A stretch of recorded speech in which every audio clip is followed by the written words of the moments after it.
Good morning and welcome to Morning Movie News, where first off, before we get to today's episode, I'd like to take a moment to invite you to watch a movie with me. Yes, I'm doing another live stream like I did with Batman v Superman, the Ultimate Edition, where I watched a movie live on the air right here on YouTube, on the Beyond the Trailer channel, and you guys were invited to participate. We had thousands of people watching Batman v Superman, the Ultimate Edition at once. We had a nice little chat going there on screen, and then it was followed by a Q&A session that was also live, and it was so much fun. I loved doing it. It was a lot more fun than I had even anticipated, and that's thanks to so many of you tuning in and participating. And I got so many requests to do it again that I not only decided to do it again, but we're going to throw our love in the other direction to Marvel and do Captain America Civil War. I think that's going to be a lot of fun, and that movie comes out on September 2nd digitally, so that's when I'm going to do the live stream. I already announced this on Twitter, and I will continue to post updates on Twitter as well as instructions again on how to participate. So if you don't follow me on Twitter, I hope you will reconsider so that you can make sure that you stay on top of this. But again, the details are, just like with Batman v Superman, what happens is that on September 2nd at 8 p.m. Eastern Standard Time, you can tune in to Beyond the Trailer, the main YouTube channel, and you're going to queue up the movie with me, and we're going to watch together. And again, that viewer comments section will be going. And then afterwards, at 10:30 p.m. Eastern Standard Time, I'll do about a half-hour live Q&A where we can discuss the movie. And both videos will then go up on Beyond the Trailer permanently, so that if you can't participate in the live event, you can still queue it up and watch the movie with me when it's convenient for you. As I know that many of you did, and that was also, I'm glad to hear so many of you also had a good time doing that as well, as a good alternative to not being able to join in. I tried to pick the best time that not only kind of helped out with the West and East Coast here in the United States, but also Europe. The 10:30 I know is a little bit late for that Q&A, but it's still kind of summer, right? I mean, it's before Labor Day, at least here in the United States. I'm not quite sure what delineates summer from fall for you guys across the pond, but I'd be curious down below. Please let us know. But anyway, I hope you'll consider joining. Again, it was so much fun last time, and I wanted to give you guys a big heads up so that you could fit it into your schedule and make sure that you're available. All right, so anyway, let's get on to today's episode. I've got 3 stories that are a theme. I love it when I can have a theme. And the theme today, the viewer question, could not match. That's when you get like a full house. But I got all 3 stories. And the theme is people in Hollywood saying it's like, but not like something that's very popular. Or is like something, comparisons basically.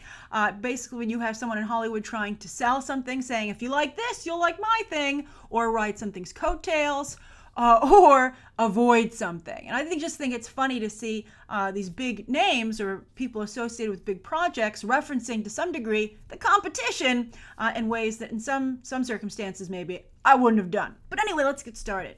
So the first story of the day is something that I totally called. There's a link down below in the video description to the episode, and that's that they're going to do a different origin for Captain Marvel. Now, they haven't 100% confirmed that I'm right, but I think we're on our way. So let me tell you what's going on. Captain Marvel, the screenwriter, Nicole Perlman, said, we're changing the origin because too much like Green Lantern. We'll talk about that in just a moment. But my theory has been, after watching Civil War, I was like, you know what? These Infinity Stones are awfully important. And not only is Scarlet Witch been reimagined, but also Vision. And we have Doctor Strange hinted at having an Infinity Stone. I bet you that Captain Marvel, her powers are Infinity Stone based. And I think we're heading in that direction because Nicole Perlman said we're going to move away from the Green Lantern type origin to something that's more organic to the MCU. And what's more organic to the MCU than the Infinity Stones that we've been building to since pretty much the beginning. And taking their sweet time getting to it, by the way. If they can make it pay off, I will be very, very impressed. You should see them really step up their Infinity Stone hints the next year or so, because they need to make sure everybody's really interested in Infinity War. Although people are very interested in Marvel movies no matter what. As I've said recently, I really feel they're the Pixar of superhero movies. You have to go. All right, so anyway, so Nicole Perlman said it's too much like Green Lantern. You've got 2 fighter pilots, they run into an alien, the alien gives them powers, and they can both fly, right? I do see there are similarities there, but who would run from Green Lantern in this day and age, right? I mean, after the Ryan Reynolds movie, and also the fact that DC has really retired the character, or at least put him on the bench for quite some time. They say they don't see a Green Lantern movie until maybe, or even him showing up in the Justice League until 2019, 2020. So I would be like, I'd take that window and I just, Marvel's so competitive. I'd just be like, oh, I drink your origin story, so we'll see. I hope that she stays a pilot, but you could maintain that. In the comics, her powers are Kree based. So we'll talk about Guardians of the Galaxy in a second. But another thing that Guardians of the Galaxy, of course, introduced is the Nova Corps, with a lot of human type characters working there. Maybe there's a human from Earth who gets stationed with the Nova Corps. We don't know, but if it was, I bet it would be Carol Danvers, played by Brie Larson. So Nova Corps could allow her to still be a pilot, but to kind of differentiate her maybe from a Green Lantern in that she's a pilot not for the U.S. military or the U.S. Air Force, but for the Nova Corps, because that's totally different, right? But anyway, I would think her being a Nova Corps pilot is, in all honesty, in all seriousness, a very good idea, and it really works with the MCU, as Nicole Perlman says they want to do. Now, as everyone has speculated, they've cast Brie Larson awfully early for this. I'm sorry, I got distracted about we're going to talk about Black Widow and Scarlet Witch in just a second. I got annoyed in my mind. But anyway, we talked about Brie Larson being cast so early so that maybe she's in Guardians of the Galaxy Volume 2, right? Why cast an actress so early for a movie that doesn't even have a director yet? Although they do that sometimes, so it's not that unusual. But I don't think they're going to do her origin in Guardians of the Galaxy 2 because Nicole Perlman's talking about origin, and of course that means she's going to be writing it in the Captain Marvel movie. So my guess would be is maybe that Brie Larson as Carol Danvers will be introduced in Guardians of the Galaxy 2, either in the actual Volume 2, either in the actual movie or in the end credit sequence. That could potentially happen, and that would be great. I think that still to date, the best end credit sequence in any superhero comic book movie has been the Captain America Winter Soldier end credit sequence where they introduced the twins. I thought that was so well done. It got people so excited for the introduction in Age of Ultron that I would love to see something along those lines, with maybe Carol Danvers reporting for duty or something like that. I think that would be really, really great. I think that sometimes, I think end credit sequences have actually been a little subpar lately. Well, actually, that's not true. I thought that Captain America Civil War also had very good end credit sequences, actually. Well, Marvel continues to kill it. So I wouldn't be surprised if Carol Danvers is used as a end credit sequence as well. But anyway, what was annoying me is that I'm glad that Captain Marvel's getting a movie, but, not a particularly popular character. She's someone, her comic continues to do well. They keep rebooting it. They keep getting new writers on it. It's okay. And I'm a little concerned that everyone really loves what Kelly Sue DeConnick did with the comic because I really hated that run on Captain Marvel. I would be very nervous if that's how the character turned out. It was very CW, very Gossip Girl.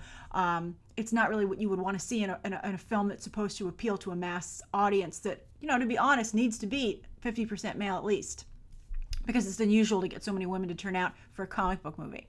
But anyway, I don't know why they're going with Captain Marvel with a movie when they have two really popular female Avengers. Black Widow, of course, Scarlett Johansson's been asking for a movie since day one for her own movie, and Kevin Feige will not give it to her. He's like her own private evil stepmother from Cinderella.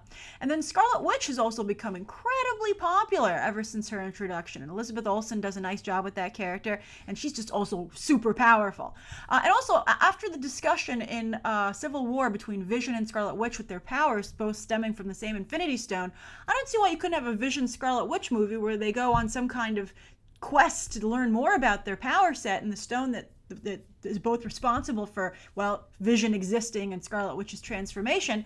And then, of course, that would tie in perfectly with trying to set up Infinity War. I mean, they're both such incredibly powerful characters who totally fall in love. I mean, how is that not a movie, right? So anyway, those just seem like such more obvious choices and less risky.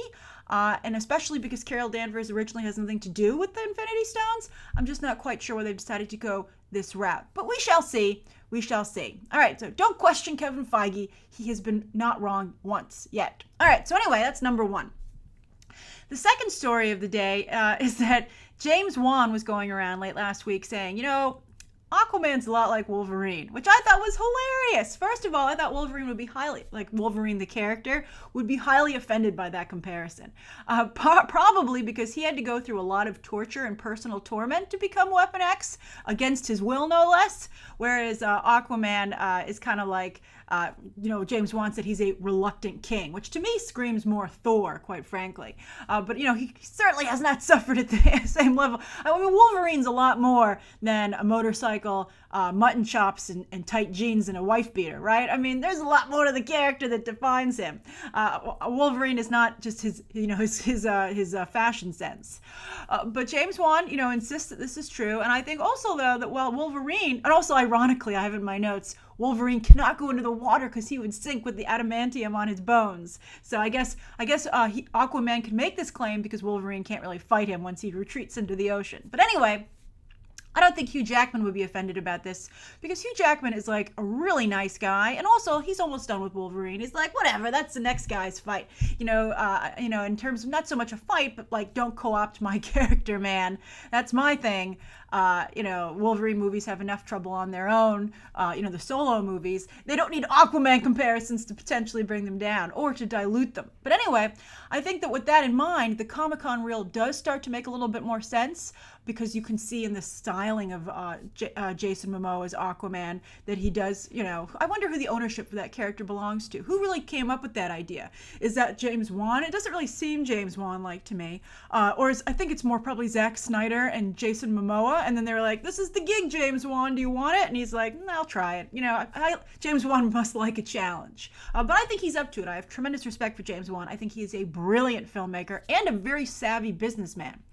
So we'll see. I think this is a tough sell to say that Aquaman is like Wolverine, and it just smacks of a little bit of desperation, in my opinion. I would like them to just make Aquaman like Aquaman and make the character cool in his own right. I don't need a literally watered down Wolverine. Oh, that's a good one. Okay. All right, so that's the second story of the day. Now, the third story of the day, this one was also hilarious. So Dan Lin is one of the producers on It, right? The upcoming It film. And they were talking to him. He was at some TCA, doing some television interviews, but he's largely also a movie producer. He produces the Lego movies, the Sherlock Holmes Guy Ritchie movies, and also upcoming Death Note on Netflix. So anyway, they were like, hey, Dan Lin, are you going to do like a Stranger Things kind of situation with your upcoming It movie, Stephen King's It? And Dan Lin was like, oh, totally, and was like drawing comparisons, basically saying, do you like Stranger Things? And Stranger Things, by the way, has become incredibly powerful.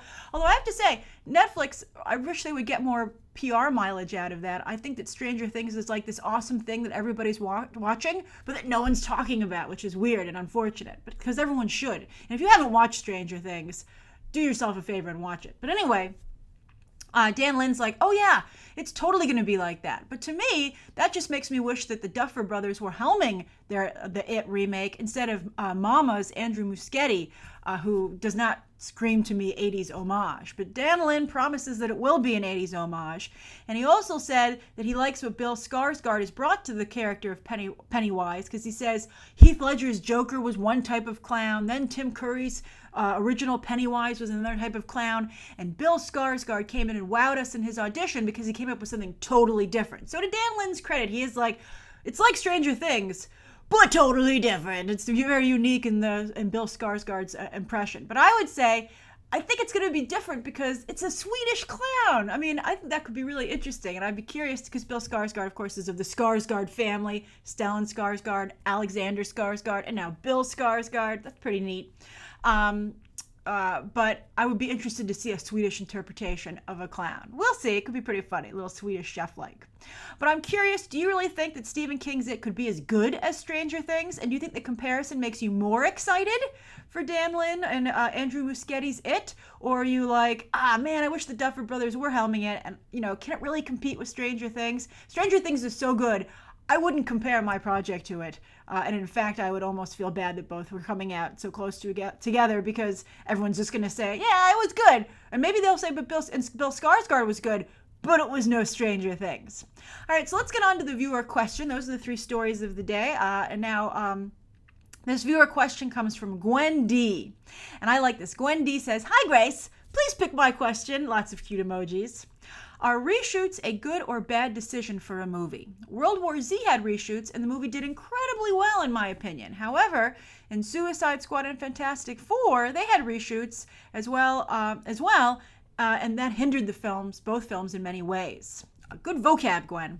With Star Wars Rogue One coming out soon in December, I'm a little nervous that the reshoots for that movie will ruin it as a whole.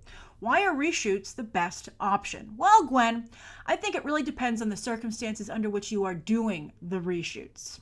Now, sometimes reshoots are done to fix a mess, like World War Z. And I think that's pretty good. Sometimes they're done, though, for studio meddling or not trusting a director or the project, right? Now, that's Fantastic Four. Now, with Suicide Squad, I'm not quite sure into which category that fits. It might be a little bit of both, with them being nervous about the tone after Batman v Superman, but also potentially because David Ayer has admitted he was rushed on making the movie. Maybe it did need some work from a creative perspective. So I think that, basically, a movie will have to go through reshoots if they feel it's going to particularly damage the brand or potential brand, because World War Z was, trying to launch a franchise. But of course, with something like DC or Fantastic Four, they want to continue to make those movies. So if the movie is a real problem, they're worried about, going forward, because they can't afford to lose their audience. But I think what really matters is how the reshoots themselves are handled. And that is who is in charge of the reshoot, and if it's the director being allowed to fix his own mistakes, or if it's being done by committee. I think that's a really big difference. You have a strong creative, sometimes the director can't fix their own mistakes because the mistakes are of their making. But I think that you need to bring another strong creative individual in there to fix it, and then you need to get the right creative individual. It's very tricky. In fact, I don't think I've ever seen reshoots work as well as they did for World War Z, and I think that's because of who they brought in. They brought in just really one person, Drew Goddard, to fix the end of World War Z, and they trusted him. Brad Pitt trusted him. I think Brad Pitt is a sensational producer and businessman. But Drew Goddard was trusted to fix this, and he came in. And I think that one of the reasons it works so well is that he's such a good writer. I think Drew Goddard is an extremely good writer. And I think you need to have a writer's sensibility and orientation to fix something, because that's what the problem, obviously, is if you have to do reshoots, right? Your story is a mess. So that's really important. And there's this great quote from Drew Goddard about World War Z. And he said, "To me, the big lesson of World War Z was that Paramount, Plan B, and Brad Pitt, Plan B is Brad Pitt's production company, simply said, let's take the time to make this movie the best version of the movie before we put it on the screen for the audience." And then Drew Goddard says that doesn't happen a lot. A lot of the times they just throw the movie out there and say, we'll make all our money opening weekend, and then the movie will just go away. And Drew Goddard said, I came away from it thinking, why don't we do this on more movies? Well, I think that's because Brad Pitt is so strong. I don't think Paramount would have said that on its own. So I think Brad Pitt really drove that. And so I think you're very fortunate if you have a very good producer who cares, and star who cares about the quality of the film. And then also I think you're starting to see it more because it can't just do all its money opening weekend and then go away, because these franchises have a reputation now. And so I think that's very important. So I think that, I wouldn't be afraid of reshoots for a movie. I think they're important, but I think the question is, did you misjudge something? Is something not making sense in post? Or is it because your director made a mess to begin with? And I discussed this on my video about what they should do with DC movies going forward, and that's you need to trust your director, but you need to hire a director you can trust. Like, for instance, Josh Trank on Fantastic Four, while I absolutely love the ideas he came up with creatively for Fantastic Four, clearly he wasn't ready to do a big studio picture, and also politically he wasn't in a good place. Like, I didn't think he valued the importance of getting along with the studio, and that's really important. So I think that's the biggest lesson to take away from this, Gwen, that I think you not only need to be a good director and producer creatively, but I think you need to have a really strong business sense. And I wouldn't undervalue that quality in a director. Sometimes, it's like, oh, the producer takes care of the business situation, and so does the director. And I think to some degree that's true, but on both sides, you want someone who has a sensibility for the opposite. You want a producer who's very strong in a business sense, but has a good creative foothold as well, and also respects the creative.